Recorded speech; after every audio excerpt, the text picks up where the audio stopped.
आप बड़े पतले लग रहे हो दीदी, क्या करते हो आप? मैं नंदे की बेल्ट मंगाई थी, दिखाती हूँ ये। और इससे इतना पसीना आ जाते हैं ना, इससे इतना पसीना आते हैं, बहुत ज्यादा पसीना आते हैं इससे, पता है। और ये इतनी अच्छी है ना, मेरे पेट कम हो रहा है ना इससे, हो तो रहा अच्छी है। बेल्ट मंगाई है मैंने ये।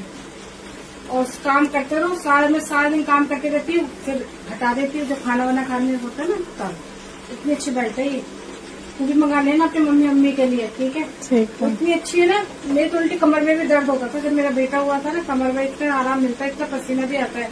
और देख अपने को ऐसा लग रहा है पतला अपना, पहले कितनी कमी मोटी थी ना मेरी, बहुत ज्यादा, अब कम हो गई ना। तो ये देख, इससे बहुत फायदे है। भैया कहते हैं बस नई नई चीज मंगाती रहती है, ये देख बहुत अच्छी है। गाइस आपको जिसको भी लेनी है ले सकते हो, बहुत अच्छी बेल्ट है। वैसे नहीं, मेरे इतना पसीना आ जाता है, इतना आराम मिलता है ना।